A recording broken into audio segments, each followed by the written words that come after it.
السلام علیکم دوستو، آج کچھ بات ہو جائے پاکستان کے خوبصورت شمالی علاقہ جات کی، جہاں پہ اس وقت سیاسی صورتحال انتہائی کشیدہ اور ایک لحاظ سے بدنما ہے۔ خوبصورت علاقے، اس وقت موسم بہترین، اور وہاں پہ الیکشن کی گہما گہمی۔ گلگت بلتستان اسمبلی کے الیکشن 7 جون کو وہاں ہونے جا رہے ہیں، اور اس علاقے پہ ایک بہت بڑا سوال الیکشن کے حوالے سے منڈلا رہا ہے کہ کیا یہ محض ایک اور صوبائی طرز کا انتخاب ہے، یا پھر یہ نمائندگی آئینی حقوق اور گلگت بلتستان کے عوام اور پاکستانی ریاست کے درمیان مستقبل کے تعلقات پر ایک ریفرنڈم ہے۔ وہ اس لیے بھی کہ وہاں پہ 2023 میں پی ٹی آئی کی حکومت تھی، اور ان کو باقاعدہ اسی انداز سے ڈسمس کیا گیا جس انداز سے پاکستان میں عمران خان اور ان کے بہت سارے ساتھیوں کو عدالتوں میں پیش کر کے ان کے خلاف عدت اور توشہ خان جیسے کیسز لگا کر ان کو نااہل قرار دیا گیا۔ اور یہی حال اس وقت کے جو وزیر اعلیٰ تھے گلگت بلتستان کے خالد خورشید، ان کا بھی ہوا۔ بہرحال ہم نے سوچا کیوں نہ ایک ابتدائی نوعیت کا پروگرام اس حوالے سے کر لیں کہ تقریباً 10 لاکھ ووٹر گلگت بلتستان اسمبلی کے 24 ارکان کو منتخب کریں گے۔ کسی بھی جماعت کو حکومت بنانے کے لیے 17 نشستوں کی ضرورت ہے۔ سماجی طور پر یہ ایک معمولی انتخابی مقابلہ لگتا ہے، جس میں پاکستان پیپلز پارٹی، جو کہ روایتی طور پہ یہاں پی ٹی آئی کے ایمرج ہونے سے پہلے بڑی مضبوط جماعت تھی، پاکستان مسلم لیگ اور ظاہر تحریک پاکستان، جس کو قانونی طریقے سے انتخاب میں حصہ لینے سے روکنے کی ہر ممکن کوشش کی گئی ہے۔ کچھ مذہبی جماعتیں بھی ہیں اور درجنوں آزاد امیدوار اس لیے کہ باقاعدہ طور پہ کوئی بھی پی ٹی آئی کے جھنڈے تلے الیکشن نہیں لڑ سکتا، لہٰذا اکثر امیدوار وہاں پہ آزاد امیدوار کے طور پہ الیکشن لڑ رہے ہیں۔ کچھ تھوڑا سا سمجھنا پڑے گا کہ یہ انتخابات کیوں ایک لٹمس ٹیسٹ ہیں پاکستان کے جمہوری دعوے کے لیے۔ یہ علاقہ، جس کو ہم پہلے شمالی علاقہ جات بھی کہتے تھے، فتح کے ذریعے پاکستان کا حصہ نہیں بنا، بلکہ نومبر 1947 میں گلگت اسکاؤٹس کی قیادت میں مقامی افواج نے ڈوگرا انتظامیہ کے خلاف بغاوت کی اور پاکستان سے الحاق کا اعلان کیا۔ تب سے گلگت بلتستان کے عوام پاکستان کے سب سے وفادار شہریوں میں شامل رہے ہیں۔ اس کے باوجود تقریباً 8 دہائیوں بعد وہ اب بھی مکمل آئینی حیثیت اور پاکستان کی پارلیمنٹ میں نمائندگی سے محروم ہیں۔ یہ آئینی ابہام اس انتخاب کا مرکزی سیاسی مسئلہ بنا ہوا ہے، اگرچہ اس حوالے سے حکومت پاکستان کا یہ کہنا ہے کہ چونکہ گلگت بلتستان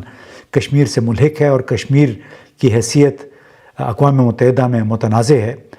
لہٰذا اس کو پاکستان کا مکمل حصہ نہیں بنایا گیا آج تک، کیونکہ حکومت کا یہ خیال ہے کہ اگر اس کو باقاعدہ حصہ بنا دیا گیا تو پھر کشمیر کے بارے میں پاکستان کی بین الاقوامی سطح پہ حیثیت کمزور ہو جائے گی، لیکن وہ حیثیت تو پہلے ہی کمزور ہو چکی ہے۔ وہ کیسے، اس کا ذکر ہم بعد میں کریں گے۔ اب پہلے تو آئیں کہ یہاں پہ اس وقت جنگ کیا چل رہی ہے۔ گلگت بلتستان ایڈوکیسی فورم نے حال ہی میں 15-16 مئی کو ان کا ایک فورم ہوا تھا، اس میں انہوں نے تمام سیاسی جماعتوں کو یاد دلایا کہ عوام انتخابی نعروں سے کہیں زیادہ کا مطالبہ کر رہے ہیں۔ وہ آئینی حقوق، مقامی حکومتوں کے انتخابات، قدرتی وسائل پر کنٹرول، منصفانہ ٹیکس نظام، بہتر سیاسی نمائندگی، خواتین کو بااختیار بنانا، موسمیاتی جو تبدیلیاں آ رہی ہیں اسے نمٹنے کے لیے اقدامات، روزگار کے مواقع، بہتر صحت کی سہولیات، تعلیمی سرمایہ کاری اور بجلی کے دائمی بحران کا حل چاہتے ہیں۔ یعنی ہیں شمالی علاقے، برف اور یعنی گلیشیئر اور برفانی تودے ادھر ہوتے ہیں، پانی ادھر سے آتا ہے، لیکن وہی علاقہ بجلی کے مسائل سے شدید طور پہ دوچار ہے۔ کئی کے علاقوں میں تو 20-22 گھنٹے تک بجلی نہیں ہوتی ہے۔ اب بہت سارے ووٹروں کے لیے یہ روزمرہ کے مسائل اسلام آباد سے درآمد کردہ جماعتی نعروں سے زیادہ اہمیت رکھتے ہیں۔ درآمد کردہ اس لیے کہ جو کچھ 2023 میں ہوا خالد خورشید کے ساتھ، اس وقت کے وزیر اعلیٰ کے ساتھ، اور چیف کورٹ نے جس طرح خالد خورشید کو نااہل قرار دے کر ان کو سیاسی طور پہ ختم کرنے کی کوشش کی، تو اس سے وہی بات ہوئی کہ جو فارم 45 اور 47 کی بحث پاکستان کے اندر چل رہی تھی، اسی سے ملتی جلتی صورتحال 2023 میں گلگت بلتستان میں بھی پیدا ہو چکی تھی۔ اب آپ کو یاد ہوگا کہ 2020 کے انتخابات میں خالد خورشید تحریک انصاف کے ٹکٹ پر کامیاب ہوئے تھے، لیکن جو ہی عمران خان کی حکومت یہاں پہ ختم ہوئی اپریل 2022 میں، اس کے بعد انہیں بلتستان چیف کورٹ نے، جو کہ وہاں کی سپریم کورٹ ہے، مبینہ طور پر ان کی تعلیمی اسناد سے متعلق مقدمے میں نااہل قرار دے دیا، جس کے نتیجے میں ظاہر ان کی حکومت بھی ختم ہو گئی۔ اب یہ محض ایک قانونی معاملہ نہیں تھا، بلکہ براہ راست عمران خان کی حکومت کے ساتھ جڑا ہوا تھا۔ اب وہ اب بھی مسلسل ایک بڑی اہم حیثیت رکھتے ہیں، بہت زیادہ ریلیونٹ ہیں گلگت بلتستان کی صورتحال کے ساتھ، اور انہوں نے بھی مسلسل اپنے پبلک پیغامات میں بھی یہ دعویٰ کیا ہے کہ پی ٹی آئی کو یہاں پہ لیول پلینگ فیلڈ نہیں دیا جا رہا، بلکہ بڑے سسٹمیٹیکلی اس کو انتخابی عمل سے دور رکھنے اور اس کی راہ میں رکاوٹیں ڈالنے کی کوشش کی جا رہی ہے، بالکل ایسے ہی جیسے فروری 2024 کے پاکستان میں ہونے والے انتخابات سے پہلے پی ٹی آئی کے ساتھ کیا گیا، یعنی بلے کا نشان چھینا گیا، جلسوں کی اجازت نہیں دی گئی، رہنماؤں کو مختلف وقتاً فوقتاً گرفتار کیا گیا، ان کے خلاف کیسز بنائے گئے تاکہ وہ عدالتوں کے ہی چکر لگاتے رہیں یا پھر جیلوں میں بیٹھے رہیں۔ اب اس ہفتے کے دوران بھی پی ٹی آئی کے رہنماؤں، جن میں جنید اکبر خان اور دیگر سیاسی شخصیات شامل تھیں، ان کو روکا گیا، حراست میں لیا گیا، مہم چلانے نہیں دی گئی، اور بلکہ قومی اسمبلی کے اسپیکر اسد کیسر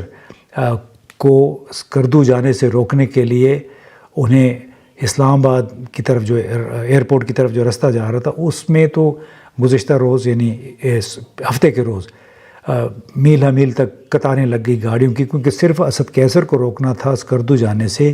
لیکن اس کی وجہ سے ہزاروں جو مسافر تھے انہیں مشکلات کا سامنا کرنا پڑا، کئی تو بیچارے پیدل پھر چل پڑے تھے اپنی فلائٹ پکڑنے کے لیے۔ یعنی اندازہ لگائیے کہ ایک شخص کو روکنے کے لیے اس نالائق نہیں کہہ سکتے بلکہ بے حس انتظامیہ نے ہزاروں مسافروں کے سفر کو جپڈائز کر دیا۔ اب تمام رہنماؤں کا دعویٰ ہے کہ جس طرح سیاسی انجینئرنگ ہوئی تھی 2024 فروری کے پاکستان کے انتخابات میں، یہی انجینئرنگ جو ہے وہ گلگت بلتستان میں بھی کی جا رہی ہے۔ اب حکومت کا دعوے ظاہر ہے وہ کچھ اور ہے، لیکن حقیقت جو ہے وہ یہ ہے کہ اگر آبادی کا ایک بڑا حصہ یہ سمجھتا ہے کہ ایک جماعت کو نقصان پہنچایا جا رہا ہے، جبکہ دیگر کو نقل و حرکت، سرکاری پروٹوکول اور ریاستی امداد کی زیادہ آزادی حاصل ہے، ہر قسم کا تعاون بھی حاصل ہے، تو پھر ظاہر ہے انتخابی عمل پر اعتماد ناگزیر طور پر متاثر ہوتا ہے۔ اس سے بڑا ایک سوال بھی اٹھتا ہے، کیا پاکستان اپنی ہی سرزمین پر سیاسی پابندیوں کے الزامات کے درمیان بھارت کے زیر انتظام کشمیر میں یا فلسطین میں عوام کے سیاسی حقوق کی وکالت کر سکتا ہے، جس کا میں نے ذکر شروع میں بھی کیا کہ پاکستان کے لیے کیوں اہم ہے۔ پاکستان نے مسلسل بھارت کی طرف سے بھارتی زیر انتظام کشمیر میں اختلاف رائے والی آوازوں کے ساتھ سلوک پر، سیاسی قیدیوں کے ساتھ جو سلوک کیا گیا، جو سیاسی پابندیاں ہیں فوج کی موجودگی میں، اور اس طرح فلسطینیوں کے سیاسی حقوق اور خود ارادیت کے مطالبات کی بھرپور حمایت کی ہے۔ تو یہ مواقف جو ہے ملکی اور بین الاقوامی سطح پر وسیع حمایت ان کو حاصل ہے، تاہم یہ ایک اخلاقی اور سفارتی ذمہ داری بھی پیدا کرتی ہیں کہ پاکستان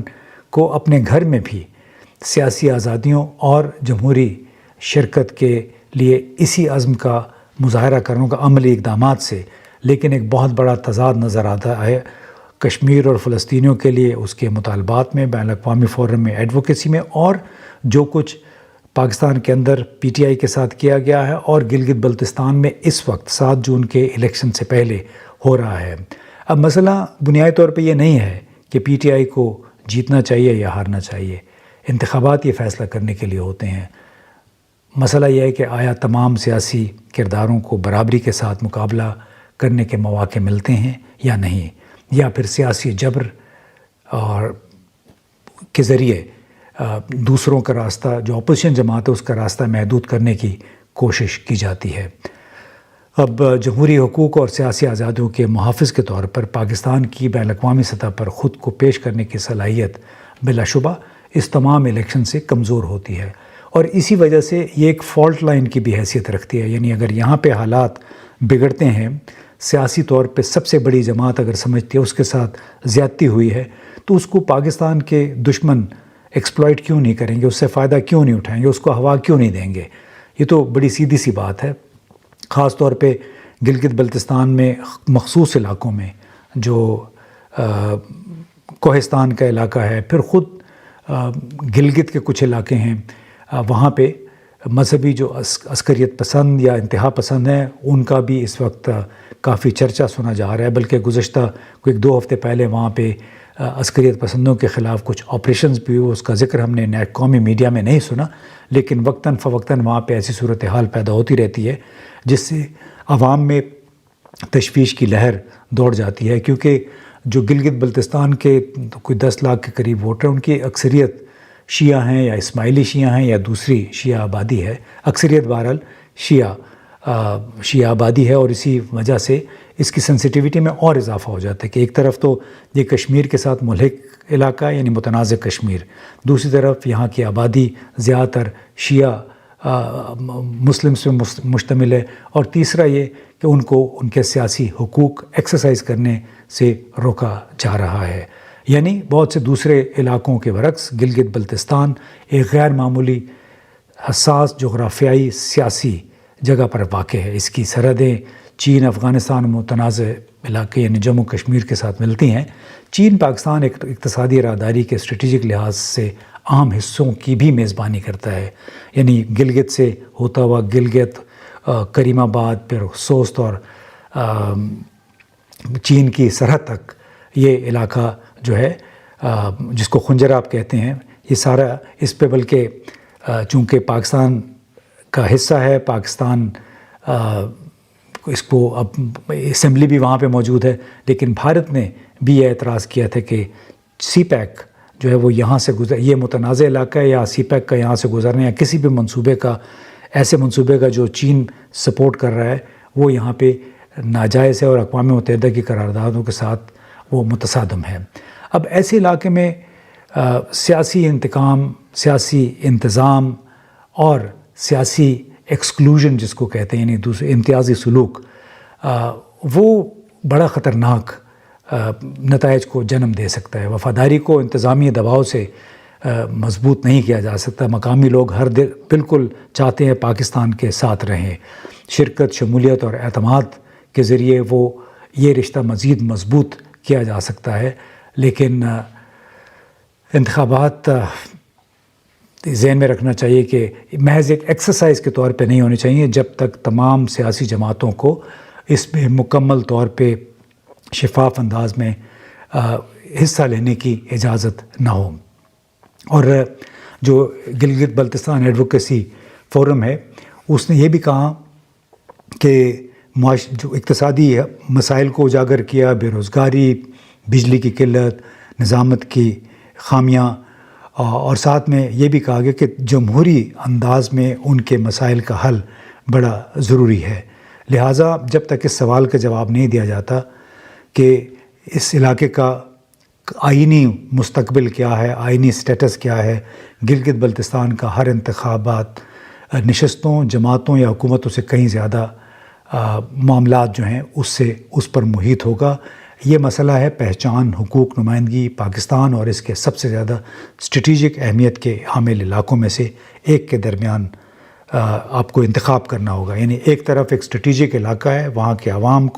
کے آئینی حقوق کی بات ہے، اور دوسری طرف ان کی نمائندگی اور ان کے بے شمار سیاسی اور اقتصادی مسائل ہیں کہ ان کو حل کرنا کیا ضروری ہے یا نہیں، اور ان کو حل کیے بغیر کیا آپ دشمنوں کو ایسے علاقوں میں اختلاف رائے اور اختلافات کو اس کو مزید چنگاری کو آگ لگانے سے روک سکتے ہیں یا نہیں. یعنی وہ بڑے آرام سے وہاں پہ ان تمام حالات کو فالٹ لائن کے طور پہ ایکسپلائٹ کر کے مزید آگ بھڑکا سکتے ہیں اگر پاکستان کے موجودہ حکومت، یعنی پاکستان کی حکومت وہاں کے عوام کے بڑے جائز بنیادی مطالبات کو یوں ہی